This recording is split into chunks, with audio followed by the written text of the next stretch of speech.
Chapter 9, Parts 1 and 2. Chapter 9, Stormfront.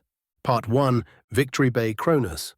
On one hand, the Ogryns of all people sniffing out chaos infiltration or some other kind of corruption sounded far-fetched. On the other, I could easily see people dismissing them as a threat outside of direct combat and not being as careful as they would be otherwise around them. Add a potentially much smarter than average veteran sergeant, and there might be something to this. That would still be grounds for canning a lot of people for gross incompetence at best, outright treason at worst. But we'll see. At any rate, once we were done here, I would be finding Commissar Weber and through him contacting the commissariat representatives on Kronus for assistance in discovering what in the Emperor's name was going on here, who needed to be properly interrogated, shot or worse. Perhaps I should add a sane-ish commissar or two to my retinue as well. The Ogryns formed in a semicircle in front of us, with the huge one almost reverently taking the strongbox and then very carefully, slowly and deliberately entering a combination in its lock. The lid popped open with a hiss and he turned the container around, showing us the contents with a proud, toothy grin. By the Emperor, this was like dealing with young, over-eager children with extreme capacity for violence. I could see a neatly folded parchment, sealed with a red wax seal, proudly wearing the aquila, nestled among a lot of medals.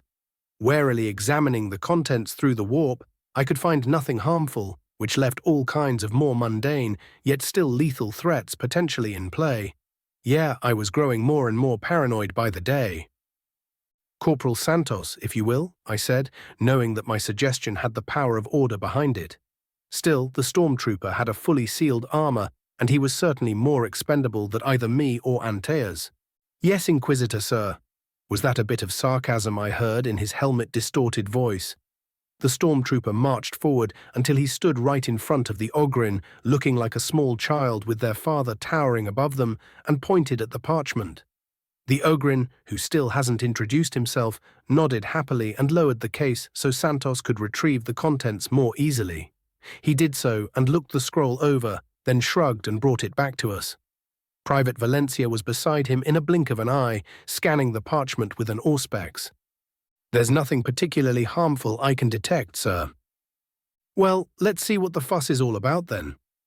I waved for Santos to bring me the letter. I took the large parchment from the corporal's armored hands and cracked the seal. The message was written in large blocky letters, which were nevertheless fully and easily legible. To whom it might concern, I've witnessed disturbing trends and events as of late. Regiment Command has deemed fit to send a third of my boys to the Deimos Peninsula, a place which should warrant no more than a platoon or two of PDF troopers at best, though some arbiters to keep the peace should have been sufficient. We've protested, but no one has been listening. The few and far between messages we got from our boys were disturbing, and they soon ceased, before Regimental Command decided to send nearly half of my remaining boys there. My protests fell upon deaf ears, and trying to go around the chain of command and contact their superiors was met with condescending disbelief. I'm going to get 2 of my best remaining boys and go find out what is happening at the Deimos Peninsula. I've ordered my other boys not to go anywhere unless I'm back and right, or an Inquisitor arrives to clean up whatever this is, because I feel it in my bones. It's going to be that bad, I swear by the Emperor's light. P.S. I've asked around. No one who is talking knows much about whatever forces are being stationed at the Deimos Peninsula. There shouldn't be anything over there warranting strong PDF presence, much less an Ogryn deployment. Even worse, trying and inquire about my boys through back channels and a few more reasonable contacts we've made since ending up on Kronus leads me to believe that there is indeed something rotten here. Some of those people claim that according to records, all Ogryns on Kronus are here in the capital and accounted for as if 2/3 of my boys never arrived on the planet. I'm going to find them and get to the bottom of this. The Emperor protects. PS2. Below are the names of the few people who tried to help and of the officers who either didn't care or gave the orders to send my boys away. Sergeant Bron. The letter was surprisingly articulate, and if I didn't know better, it would be hard to believe that an Ogryn wrote it. Whatever they did to the sergeants to make them even smarter obviously worked. which begged the question why the regular Ogryns didn't receive the same procedure to make them proper discount space marines, just without all the nice additional organs and power armor. Perhaps my two medical contacts might shed some light if they agreed to join my retinue and do something about it. I filed up that thought for later investigation and offered the letter to Antias. Your bonehead was right, boys. There is indeed something rotten going on. I'm afraid we might not be able to get him back in one piece, however. The Deimos Peninsula is currently in chaos and traitors' hands. We'll get to the bottom of this, and we'll make all the traitors pay for what they did to you boys and everyone else they've harmed. I promised to gleeful cheers. Why do I have the feeling that I'll have to look after them as well? Picos groaned. Because you've got great insight, Lieutenant. Meet the new additions to your platoon. I waved at the Ogryns. Like hell, I was leaving them under the authority of any of the remaining PDF brass. This is most concerning, Inquisitor, Antias stated gravely after finishing the letter and offered it to the LT, who snatched it up warily as if it might bite and groaned as she read through it. LT, you're taking charge of the boys here. Get them properly outfitted and ready to go. Antias, you and the stormtroopers are with me. We're going to speak with Commissar Weber, then we're picking anyone still alive from this list and having a heart-to-heart conversation with them. Part 2. Victory Bay Kronus. How hard could it be to look after a quiet girl who didn't try to get into trouble for a few damn hours? Commissar Weber's eyebrows twitched and his fingers spasmodically grasped for the butt of his pistol, while he fought with the desire to shoot a few people in order to make an example of them. It was true that being around the child was unpleasant, but this— Please explain to me in small, simple words so you don't get confused, Weber began, how in the Emperor's name you managed to leave her without supervision. It's a miracle, and by the Emperor's own mercy, she decided to stay put. Otherwise, I would already have shot you to put you out of everyone's misery. Do you know what the Inquisitor would do if we misplaced her again? Firing squads everywhere. A familiar, for once very unwelcome voice announced from behind Charles. The Commissar stiffened, his back straightening up like a steel pole, and he went to attention. Inquisitor on sight. Weber's voice cracked sharply like a whip, and he turned around to salute. Lord Inquisitor, sir, I'm sorry about this, and I'm taking full responsibility. First things first, she is here, safe and unharmed? The Inquisitor demanded in a deceptively light tone. The four people surrounding the man, 3 stormtroopers, and the Blood-Raven librarian showed nothing because of their sealed armors. However, Charles doubted that any of them were happy with current events. They had that air around them. She is right there, eating a ration, sir. Good. You. The Lord Inquisitor looked critically at the troopers supposed to not let the girl out of their sight. Get out of here before I reconsider forming a firing squad. Valencia, congratulations, you're on babysitting duty. Don't leave the kid out of your sight and make sure nothing happens to her. She is a critically important asset. Sir, yes, sir. A lot of soldiers chorused as one, and the former protection detail made themselves scarce with indecent haste. Weber made a mental note to find some shit detail for them to do, so they would reconsider their life's choices before focusing his full attention upon the Inquisitor and the inevitable fallout. Commissar Weber, we've got multiple issues to deal with. I trust you'll ensure that this particular issue won't repeat itself in the future. The Inquisitor raised a decidedly unamused eyebrow. I'll make certain of it, sir. What do you require of me? Charles hurried to reassure the Lord Inquisitor. Gross incompetence, likely corruption, and potential treason, Commissar. The Inquisitor's voice was colder than the dark abyss between the stars. I've got a list of potential suspects we need to gather, interrogate, and investigate. It has been confirmed that the local PDF had an off-the-books heavy regiment stationed at the Deimos Peninsula. They've gone traitors and are coming our way. While General Alexander and Captain Thule are preparing to deal with those before we march to eradicate the chaos taint from that area, we're to figure out how deep the rot goes. I'll need the assistance and particular talents of the Commissariat agents on Kronus to do as much as humanly possible in the time available. Can I count on you and your colleagues, Commissar Weber? We won't disappoint you, Lord Inquisitor. We'll see about that. Call your colleagues, Commissar. We've got an investigation to run, and not much time to do it. Antias here has a list. I want the people on it quietly called in and detained for interrogation. I'm sure that you can find suitable pretexts under commissariat authority in a way that doesn't make it obvious what we're after. I can think of a few things, and I'm sure my colleagues will have useful feedback, sir. If that's all, I'll get to it, my lord. Go. Hearing the clear dismissal, Weber relaxed a bit in relief and went to pick up the list from the Blood Raven. Do you really think we might be able to do this quietly without showing our hand? Antaeus asked after Weber scampered to contact his people. There is a small possibility it will work, though we don't need to be quiet for long. We can't afford to anyway. As long as we get the people on that list and figure out what they know fast and quiet, that might be enough. We certainly can't afford to tear apart the command structure of the PDF units unless we really have to. On the other hand, we can't let them be led by compromised officers. I ground out in frustration. Saying that was out of my depth was a charming understatement. This was a job for an experienced Inquisitor, with the relevant training and support retinue aimed at investigating things, not combat, like mine. The local arbiters might be useful if we could trust them. However, after what we found at the Deimos Peninsula, they were all closely watched, and obviously not trusted at all. It was just that, considering the other threats we had to deal with, properly investigating them had a lower priority, and would ideally be done by specialists who would arrive with the relief force. Barring that, the Guard might be able to do it. However, it would be heavy-handed and require not much in the way of other distractions. It was a nasty situation all around. I sighed in frustration and went to check personally on one of the few rays of sunshine in this whole mess. I found her in a small, clean and well-lit room, sitting on the edge of a bed and munching on a hard cracker from an opened ration pack. The kid grinned when she saw me, showing 2 rows of food-covered teeth. Hi there. I'm glad to see you're staying out of trouble.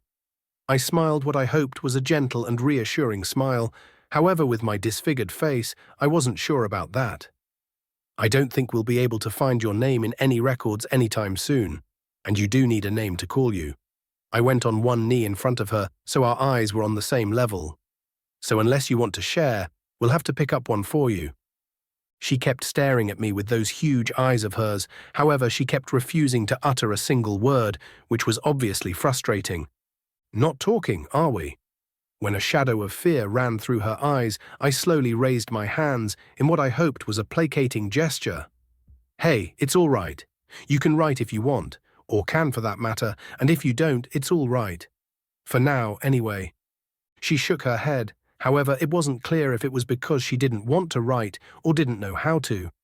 Given her nature, I wouldn't put it past people to have failed to teach her how to write and read for that matter.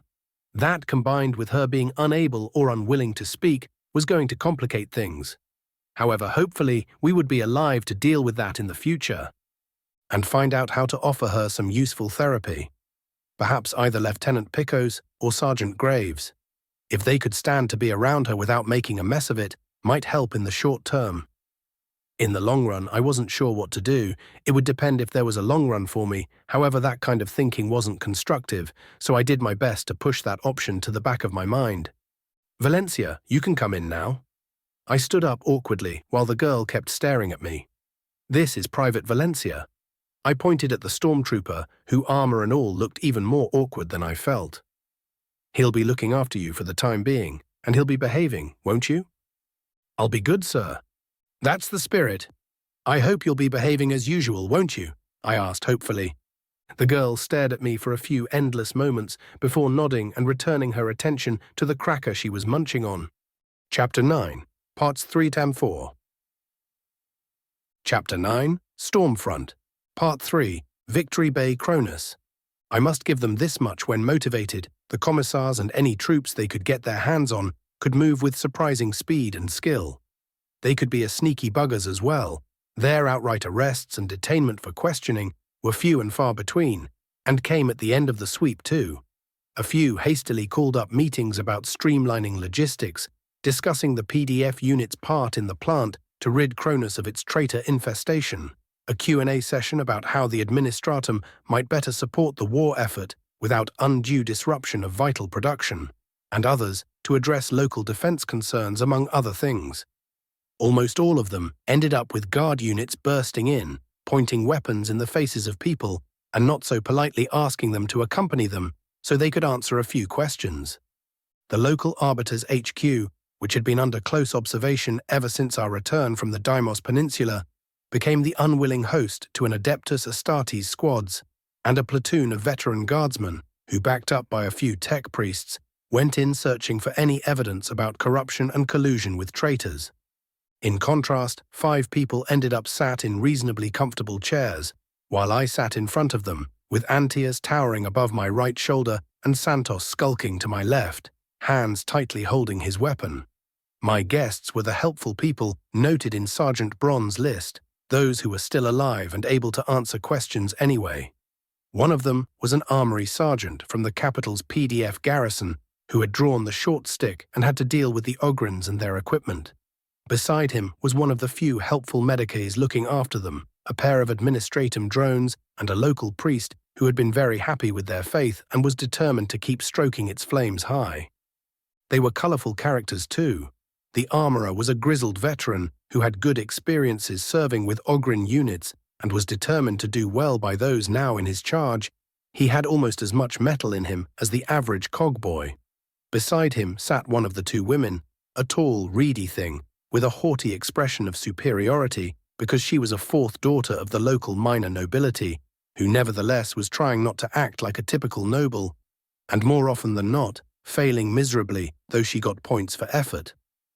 Number 3 was the first administratum adept, who had to go out of his way to look like a stereotypical scholar, complete with dusty robes, receding greying sandy hair, and huge glasses. Next came the 2nd woman. She was from the administratum too, and wonder of wonders was convinced that her job and that of her organization was to make things happen and help people. Which explained why she had been stuck on a dead-end job for years now, or so her file told me after one of our Martians pilfered it from the administratum cogitators. Last but certainly not least came the priest. He was a huge burly man who didn't look like he had even a trace of fat on his sculptured figure. He was a hill made of muscle, and a retired confessor who, after slowing down too much for frontline duty, decided to dedicate his remaining days on the spiritual well-being of the Imperium's citizenry as a regular priest, instead of going out, spreading the word, bashing in the skulls of heretics, and nagging people until they saw the light and accepted the Emperor's creed. That was what my people could find in the couple of hours it took to sweep up my guests and deliver them for this meeting. I idly wondered what a network of proper inquisitorial agents could have dug up about them in the same period, and how many of those 5 might be informants or even outright agents if I have been proper inquisitor with the time to set up shop in the first place. Depressingly, this particular train of thought refused to leave me alone, which was not a good thing. Doubt can be as deadly as the sharpest of blades. Ladies and gentlemen, I'm Inquisitor Vale, and I have questions. At my introduction, all but the priest froze. The fanatic's eyes lit up with holly glee, and he was about to begin a sermon or something before I could silence him with a pointed glare. The Deimos Peninsula is in traitors' hands, controlled by a full-fledged chaos incursion. It was engineered by traitors on Kronus, some of whom might still be in our midst as we speak. The 5 of you have been helpful, or so it appears. Bourne and his laddies. Sergeant Tellick nodded in understanding. He had some well-founded concerns, however. I couldn't help him much besides pointing him in what might have been the right direction, my lord. That's what that was about, the not-so-young noble exclaimed. That big boy wouldn't stop pestering me for information about Ogryns being shipped away. I remember processing some of the necessary requisition forms about a squad of them being administratively shifted to the Deimos Peninsula Adeptus Arbiter's control and signing on the relevant shuffling of medical resources to account for them. When I checked, there were no records about any Ogryns being present on Kronus beyond Sergeant Braun and his people here in the capital. The scholar grimaced. I've dug in as much as I dared, however there simply were no records left in the system I could access. I tried to find hard copies, but hit a wall there as well. Who has the access and authority to make said records disappear? I asked innocently. That would be a department supervisor, or even higher authority. I guess that the engineer and her adepts looking after our cogitators should be able to do it as well. And there were 2 of those on the list of people to be interrogated. A nice start, I hoped. What could the rest of you add on that topic? The Ogryn have a bit different medical needs compared to most. Their large size adds undue stress on the joints, especially ankles and knees for veteran troops. Unless they get replacements, they do need certain medicaments in order to combat and reverse joint damage. With only Sergeant Bronze Ogryn present on Kronus, there hasn't been much need to make a lot of those drugs. They're very strong, too strong to be used for the same purposes among regular humans. And I know for a fact that there used to be a lot more Ogryn on Kronus than the Administratum records show. Ours too now, though I managed to keep a hard copy of an older mandatory examination before the clinic's director ordered us to erase some of our records. The Medicae shed some light on the matter. Needless to say, the clinic set up to primarily treat PDF-related issues was one of the focal points of the investigation, and its director should be cooling his heels within an interrogation room, waiting for me. Of course, all of this begged the question, what else did we miss and overlook while dealing with more obvious and present threats? I turned my attention to the priest, who met my gaze with eyes burning with fanatical light. He was grinning like there was no tomorrow too.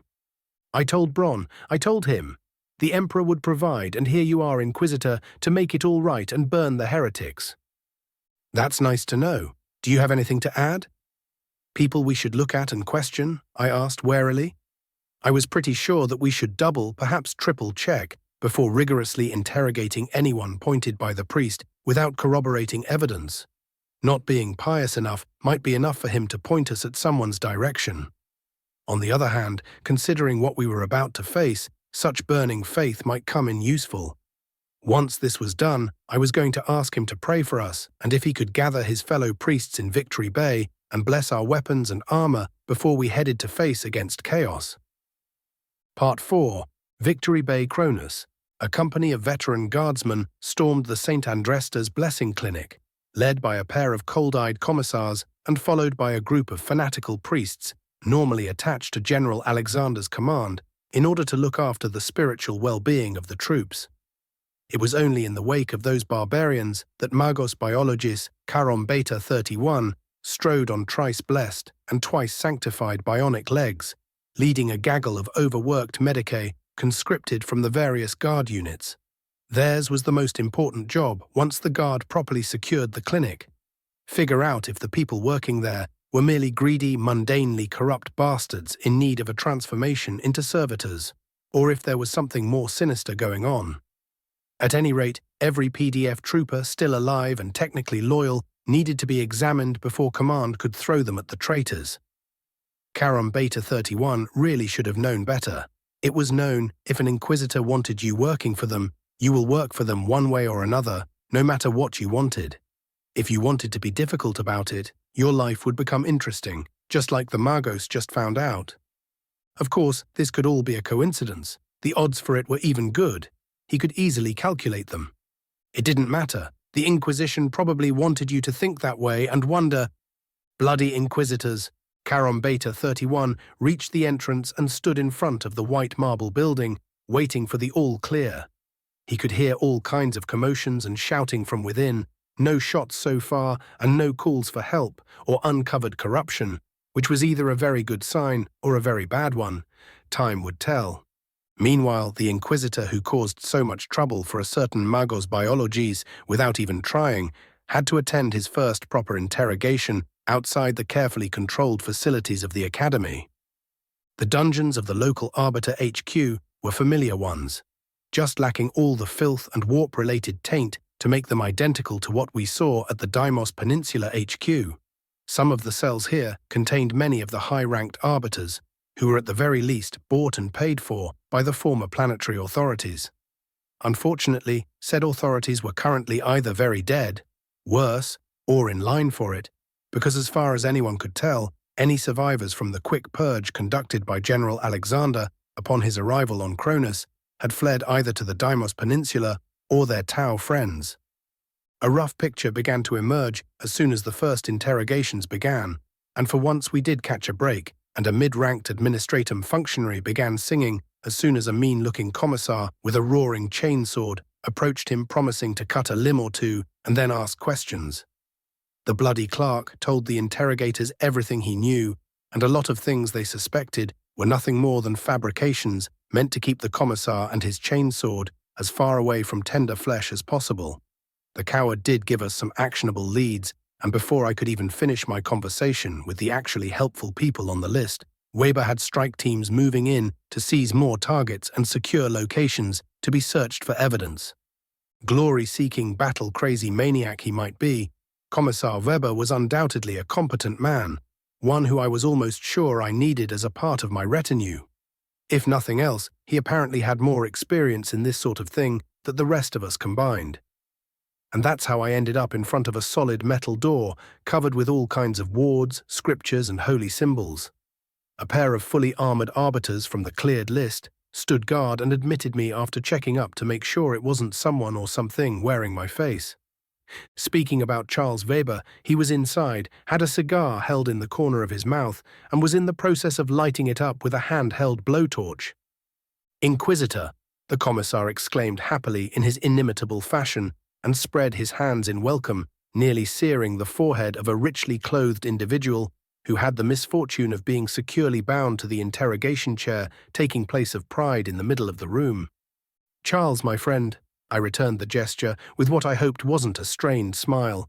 "You and your colleagues did the Emperor's work this morning." "We live to serve, Inquisitor," Weber beamed happily at me. His pleased smile turned into a rictus grin that wouldn't be amiss to a chaos cultist or a bloody dark Eldar, and looked at his prospective victim. "This piece of refuse is Lord Ignatius Joachim, and by all accounts he not only sold his soul to the Tau, but he also looked the other way and facilitated all kinds of corruption among the local administratum adepts. From there, the rot spread tainted the higher levels of the Adeptus Arbiters, and as we all know now, certain whole branches of the organization on this planet. That's a bad boy." I shook my head sadly, though made sure there was no trace of pity or remorse about what was about to happen. Then again, that's why we're here, and the Inquisition exists in the first place. Such cancer needs to be burned out with extreme prejudice. I nodded at the blowtorch Weber held with gleeful approval. The prisoner, on the other hand, who had been going from deep red to purple, paled considerably. "Let's see if we're all on the same page. Some time ago, the disgrace that passed for local government got divided between either sucking to the blue-faced bastards to the west of here, or went deeper and deeper in under the influence of a homegrown cult to the ruinous powers, the fuckers." I began pacing around the prisoner while Weber looked from his blowtorch to the bound man, as if he wanted nothing more than to liberally apply the flames. "And you helped both groups, all kinds of criminals, dissidents and worse, all to line up your own pockets." I shook my head sadly. Am I missing something? He had a Tau mistress too, however to the best of our knowledge she made herself scarce when we arrived and is hiding somewhere in the Xenobase. Weber added with undisguised disgust. "Ah, that." I nodded. "I guess it could always be worse, like fucking a Slanishi worshipper." I scrunched my nose in disgust. That wasn't entirely a performance. An alien one at that. "She might very well be the Xeno bitch," Weber pointed out. "There's that too. I foresee a lot of cleansing flames among other things in your future." I addressed the prisoner directly. "That's the spirit. I can't wait."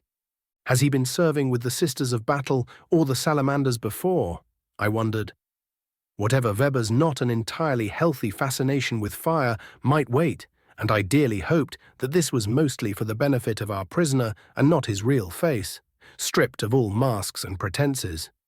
We might as well. He doesn't seem particularly remorseful, much less sorry about his disastrous life choices.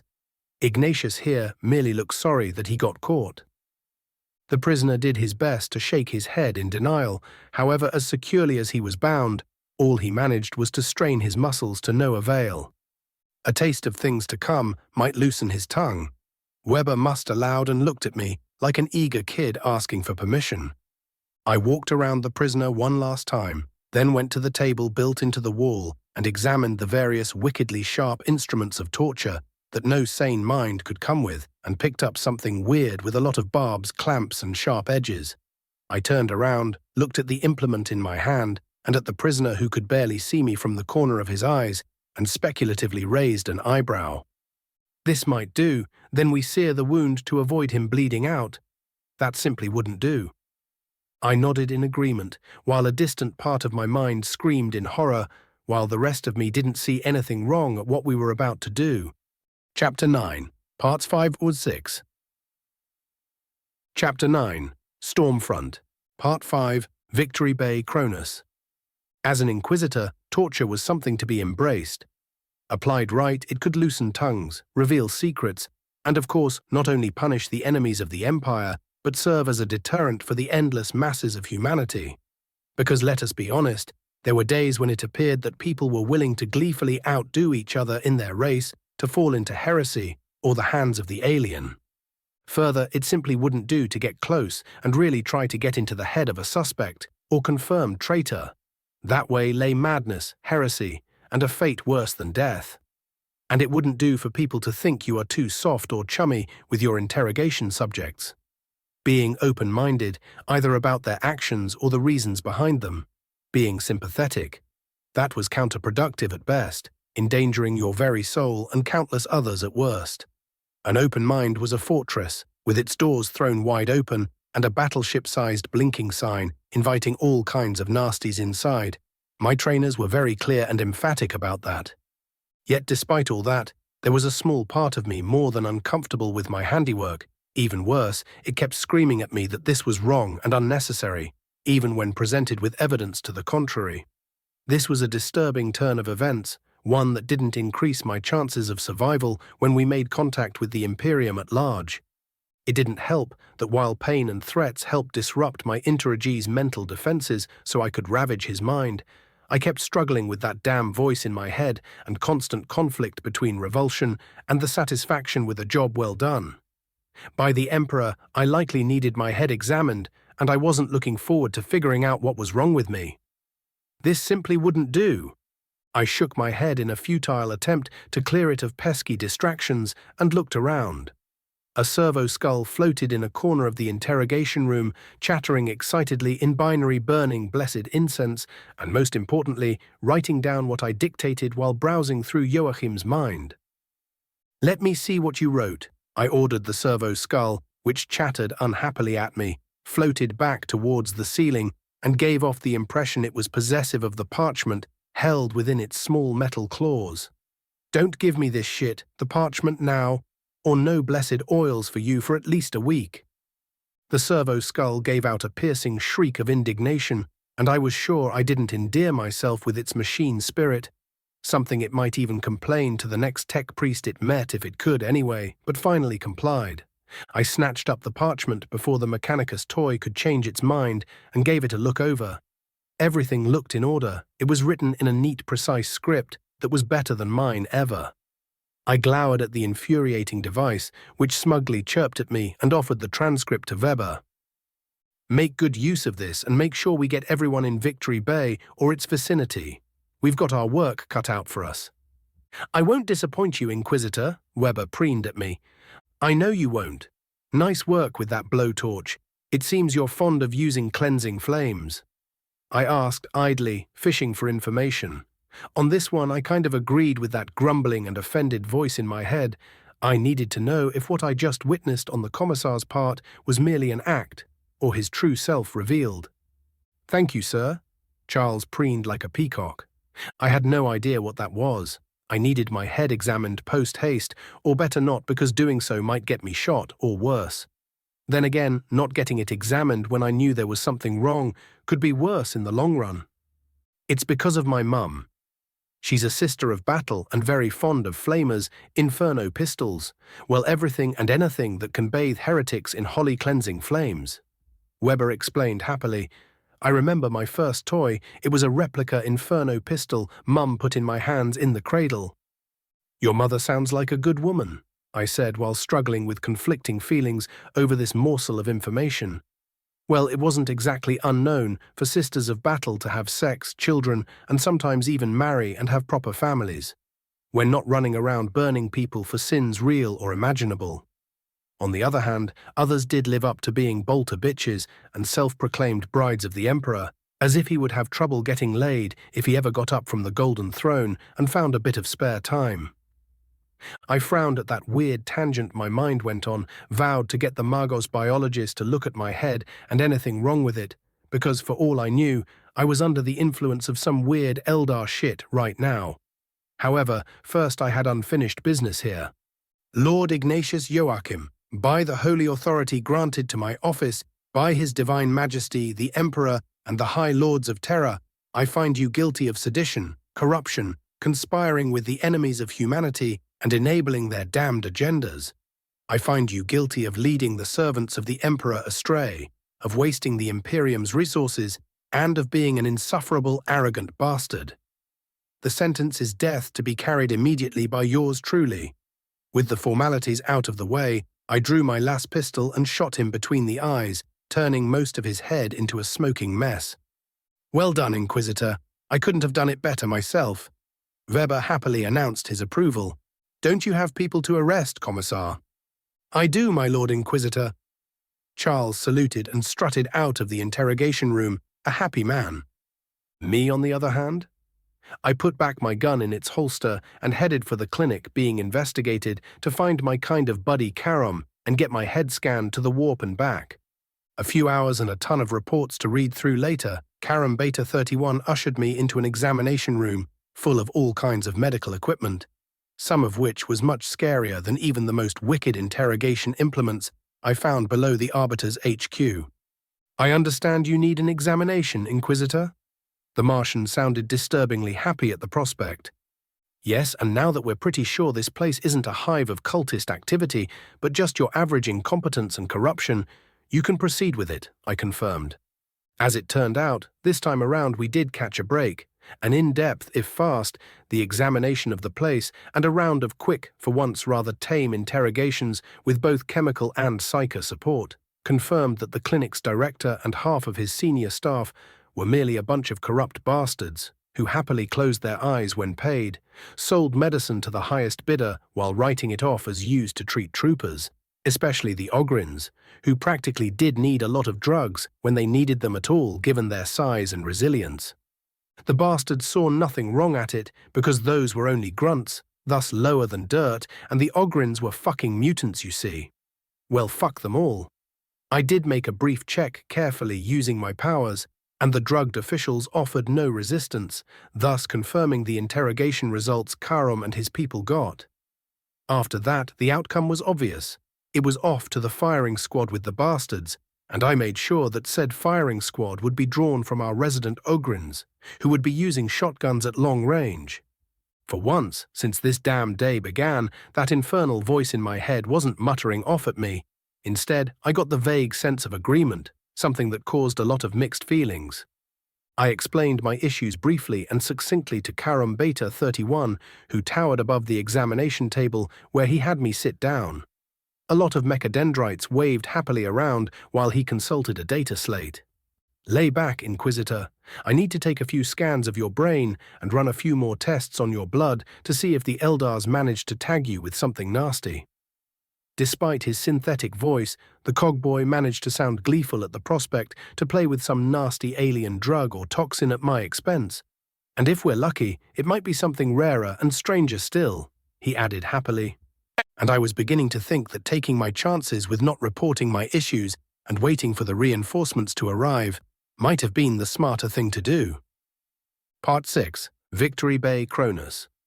Awareness came back slowly, dubiously doubly so, because I didn't even remember blacking out, neither a reason for it. This was more than concerning state of affair. A couple of familiar voices my clouded mind could barely make out were cold comfort under the circumstances. This was an unforeseen event. That was the Magos biologies I went to examine me. The same one I wanted to be part of my retinue, I was sure. By the Emperor, was that a bad call on my part?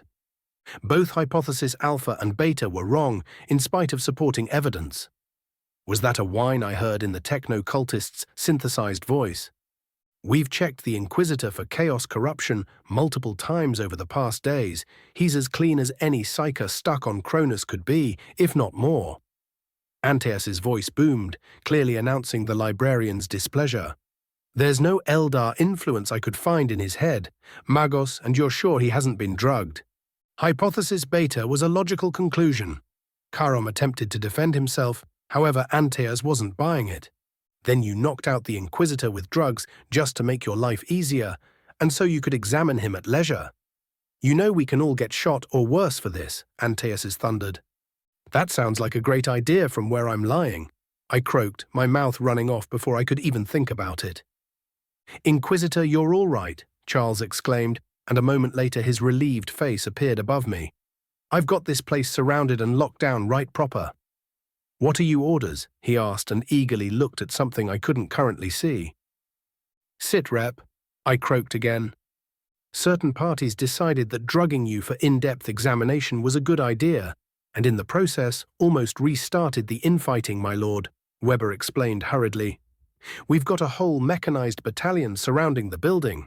Your new Ogryn friends want to beat whoever harmed you to death, and then some elements of our Mechanicus contingent are declaring you either blessed by their machine god or heretic in need of purging. Weber blurted out, What?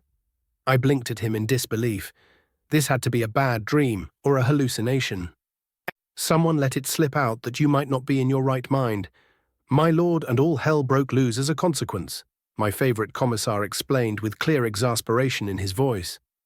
I clearly saw him throw a particularly dirty look at someone out of sight, probably Karom. Water, stimulants, proper explanation in that order. I croaked in a hoarse voice. Here, my lord. Weber offered me his canteen, and I greedily gulped water, not caring that some spilled over my chin and chest. It was cool, had a light metallic taste, and it was one of the best things I've tasted in a long time. Weber moved aside, and a guard medicae approached, then jabbed my neck with something sharp, and I almost immediately felt the stimulants racing through my blood, giving me a sorely needed kickstart. Now, someone explain to me the newest disaster we have to deal with, and make it good. I snapped in a voice that finally vaguely sounded like my own, and slowly got up on the examination table I found myself laying on. Awkward silence fell over the room, and I took the opportunity to look around. It was the same room I went to for the checkup by Karom. Very bad idea that, obviously. It now appeared positively tiny because it was packed with people with the only kind of free space being around me. There was Karom Beta, whatever, likely soon to be known as an example of what happens when you cross His Imperial Majesty's Inquisition.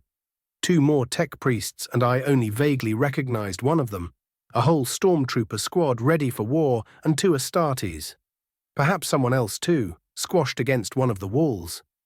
Explanation, well, Charles looked around, trying to figure out a proper way to explain recent events to the Inquisitor. Nothing in his experience so far prepared him for this kind of insanity. Not seeing any aliens around, Weber decided that their part of the unfolding disaster might be a safe point to start. As far as I know, events went out of control where our Charles had to bite off a curse, just in case the damn green tin cans were listening, because infuriatingly enough, angering them even further might not be a prudent idea. Sent a delegation to uphold their part of the bargain, bringing technology to give us along with schematics or something like that. Things that our exalted tech priests might find useful if they decide to reproduce said technology. The commissar explained in a hurry, while carefully watching the present red-robed cyborgs. That should have been a good thing. The Inquisitor interrupted Charles in a tone that would have given even an angry Ogryn pause. Extrapolate, Commissar. A hurriedly set-up demonstration showed that the equipment worked as advertised. General Alexander's Psykers and 2 Adeptus Astartes librarian found it almost impossible to touch the warp in the vicinity of the devices. Weber nodded at the Inquisitor's blood-raven shadow. The Commissar is correct. With that device operational, the barriers between reality and the immaterium are incredibly strong, and it is almost impossible to touch the warp or use it. Such devices would be invaluable if the Adeptus Mechanicus could safely reproduce them in numbers. At that point, angry binary came from 2 close-by sources, and a moment later a third one jointed the fray, creating deafening racket. Silence, the librarian thundered, the sheer power of his voice rattling Weber and every other normal human. Fortunately, it gave the red robes a pause too. Explain yourselves. The Inquisitor's quiet hiss echoed like a cannon shot in the following silence. At that moment, Charles was happier than ever that he wasn't one of those machine worshippers. "I owe you no explanation, heretic." One of the tech priests let out an electronic scream, and a moment later, half a dozen weapons aimed at him or her. It was honestly very hard to tell between the robe, full face mask, and all the metal bits and pieces on display. Some of our brothers and sisters mistakenly believe that the deal you conducted with the Necrons is a high order of heresy and an offense against the Omnissiah himself. They also believe that even attempting to study alien technology, unless it is for the express purpose for its proper destruction, is a heresy of the greatest order. Thus they deem you and those of us who see the potential boons for the Imperium at large as heretics, the reasonable tech priest explained. What our red-robed friend forgot to mention is that the aliens asked for your presence to confirm they've upheld their part of the bargain, and in the middle of that, we heard rumors that you've been either killed, critically wounded, or worse, compromised. Weber continued his explanation, glaring daggers at the tech priest who betrayed the Inquisitor's trust. Those rumors led to the present troubles. Without you around, the Xenos aren't trusting the rest of us to uphold our alliance. And didn't that word taste odd in his mouth? The Ogryns, who I still don't know how they heard, are up in arms. Some tech priests are causing all kinds of trouble, and even at least a few Astartes are making sounds indicating that our ceasefire might no longer be in effect. Honestly, Weber had no idea how the situation could deteriorate so much so fast. Captain Thule is making sure there would be no misunderstandings whatsoever, the librarian added sheepishly. There should be no real issues from our side, I have his word on it. This leaves us to deal with only the other clear and present dangers in our midst. Like certain tech priests engineering the next best thing to outright mutiny and treason, Weber glared murderously at the closest offending cyborg who was in dire need of swimming in blessed flames as a method of a proper attitude adjustment. "Fuck me sideways," the Inquisitor uncharacteristically exclaimed, though given the circumstances, Charles couldn't find in himself to blame the man. In the past few hours, he thought of and said a lot of things he wouldn't utter under normal circumstances. First things first. Antes, inform the Necrons that I'm alive, kicking, not compromised by Eldar or Chaos, and that I'll be in contact as soon as practical. The last thing we need is to fight on yet another front when the planet is swarming with traitors in sore need of proper purging. The Lord Inquisitor growled with his face twisted in an impressive, very much not amused sneer. Second, someone inform our Ogryn contingent that I'm up and about, and that I'll speak with them soon as well to reassure them, preferably before they begin to break things and people. With their marching orders given, the librarian and one of the stormtroopers made their way out as fast as the gathered crowds allowed. With these issues out of the way, the Inquisitor focused his furious eyes upon the Magos Biologies. "What do you have to do with this, Magos?" The Mechanicus Medicae had the good grace to shift uncomfortable, and augments or not, he did look like he wanted to be anywhere but here. Serves the bastard right. "I merely did as you bid me, Inquisitor." The Magos Biologies attempted to defend himself, and it was a very feeble attempt at that. "Then this is one of the most spectacular fuck-ups I've ever seen or heard about, the Horus Heresy included. Bravo." The Inquisitor clapped once, derision dripping from every word. "How could I know your mind have been both physically and psychically scrubbed of various memories, accounting for your issues, Inquisitor?" The Magos Biologies proclaimed in defense, making everyone stiffen. No one in their right mind wanted to know what kinds of memories would be bad enough for an Inquisitor to get them removed with extreme prejudices. On the other hand, this indicated that the Lord Inquisitor might in fact not be as green as he wanted people to see him as, which made sense when you thought about it. He did survive that glorious charge against the Orcs, and in hindsight, that might have been more than mere natural skill to be nurtured and luck. Still, this wasn't the kind of information you just blurted out in front of such a mixed crowd. Weber glared at the tech priest while reflexively placing his arm on the hilt of his chainsword. By his expression, the Inquisitor wasn't too pleased about the public revelation either. Chapter 9, Part 7, 8. Chapter 9, Stormfront, Part 7. Webway Nexus Craftworld Ulthway. Rohan flew past rows upon rows of marching walkers of all stripes, lines of grav tanks moving to their assigned areas. Small groups of infantry and civilians swarmed all over the place, appearing tiny beside the neat lines of war machines, preparing his second home for a siege. Instead of being right beside them, the Ranger headed for a war of his own, and he couldn't chase off the nagging feeling that his mission had something to do with whatever shook the Farseers so much. Details were still not forthcoming, however. Everyone who wasn't blind and deaf could figure out that something bad was coming.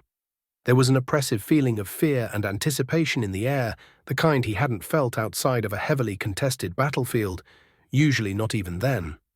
People could make a rather accurate guess about the coming trouble because for 10,000 years, Craftworld Ulthway had been stuck on the edge of the Eye of Terror. She Who Thirsts and her cohorts would be coming to claim even more Eldari souls. Who else would dare attack a carved world, especially one stuck out here, on the edge where reality clashed with insanity? This wasn't the first time the primordial annihilator assaulted Ulthway, not even the first time since Rohan swore himself to his new home's service and protection. However, everything he saw in the past few days indicated that a great calamity was on its way. He certainly hadn't seen such amount of frantic preparation before, neither here nor back at Bieltan. In the distance, Rohan could barely perceive colossal war machines striding high above the Webway Nexus. Ulthway's fleets gathered, along with units from friendly craft worlds. The Ranger banked left and descended, slowing down so a squadron of accelerating interceptors could fly by, before heading for the designated Webway Gate, where his command gathered, doing one final check on their gear before deployment. Rohan weaved past a column of empty transports heading for a nearby active gate after delivering their cargo, and landed his jet bike beside a waiting Fire Prism-class grav tank. "Commander!" A warlock nodded when she noticed his approach.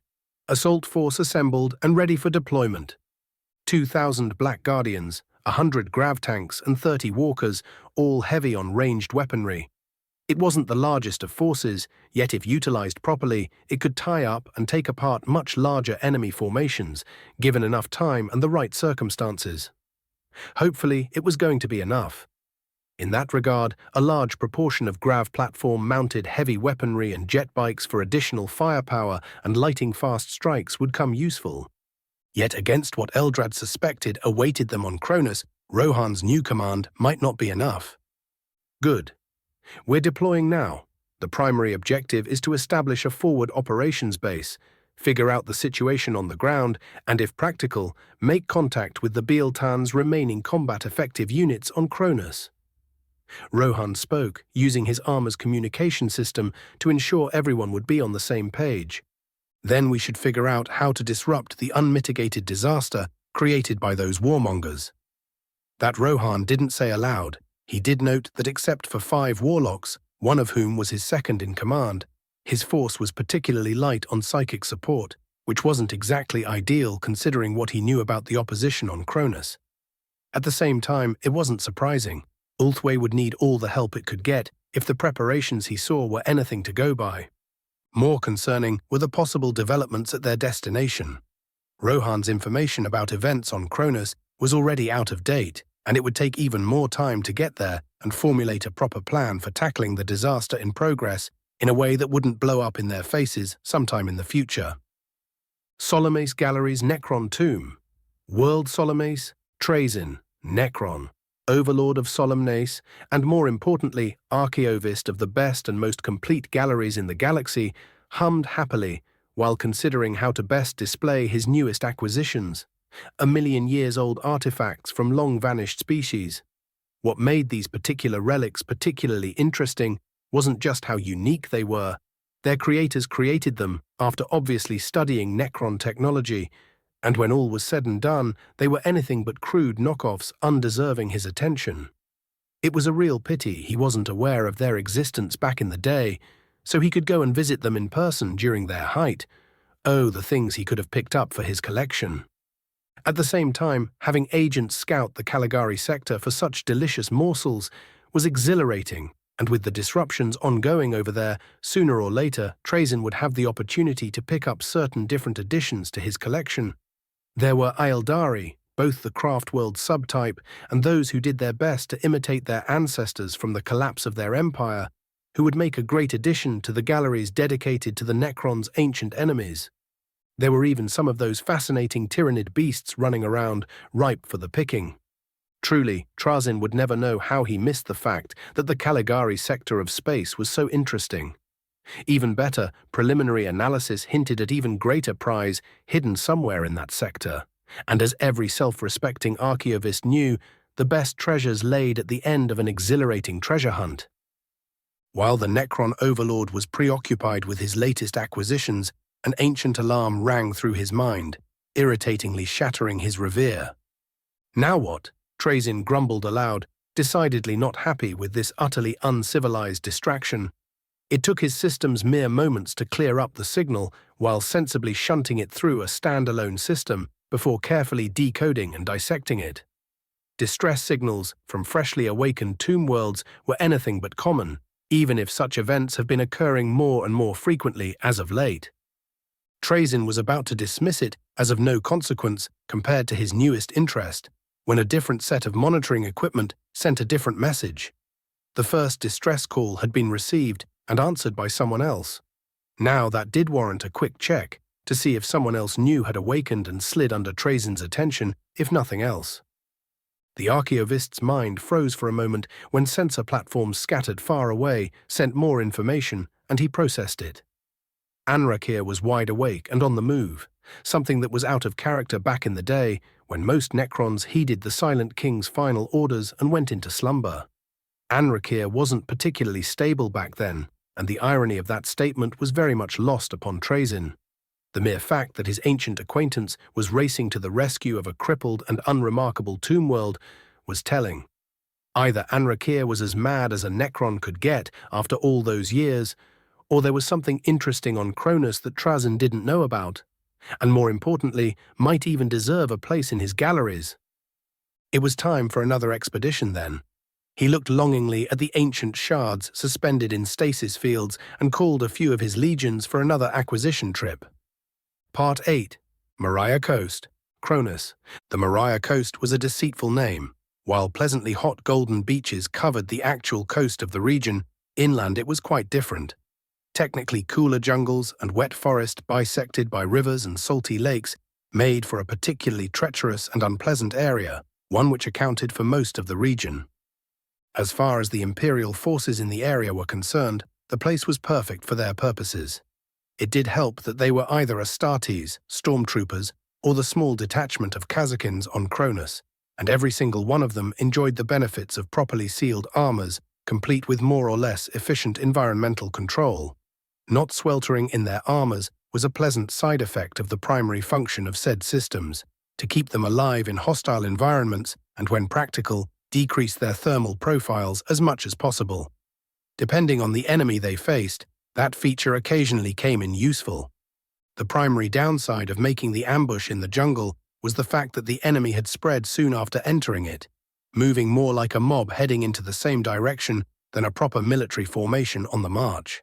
This meant that the explosives victors placed on what passed for a road through the forest would be less effective than usual. On the other hand, the amorphous blob of traitors would be hard-pressed to properly apply for their numbers. The heavy weapon specialists were the first to open fire. Several Astartes carrying missile launchers and melters moved out of cover with inhuman precision, aiming in one smooth motion and firing before the traitors could even register the threat. Stream of intense heat struck heavily modified Sentinels or APCs, burning through their armor. 3 walkers went up in flames when their ammunition or fuel cooked off, while a 4th fell down like a puppet with its strings cut. Even as missiles streaked through the jungle's twilight, more tactical Marines left cover and aimed at the infantry, prioritizing officers and NCOs. Single bolter shots turned heads into fine red mists or blew apart torsos, letting the legs to fall on the ground or slide back into vehicles in a shower of gore. 2 APCs ground to a halt after missiles defeated their armor and turned their interiors into slices of hell. A Lehman Russ tank became the personal crematorium of its crew as a crack warhead sliced straight into its ammo storage. As soon as the onslaught began, a mix of melter and fragmentation charges detonating, bathing the leading elements of the traitor regiment in fire and steel.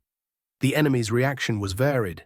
Some cried in shock and fear, while many more roared in exhilaration, forgetting most of their training and charged into the jungle, thirsting for blood. The Astartes threw enhanced smoke grenades and retreated behind cover. "Begin the bombardment," Brother Sergeant Went ordered the only regular guardsman to take part in the ambush.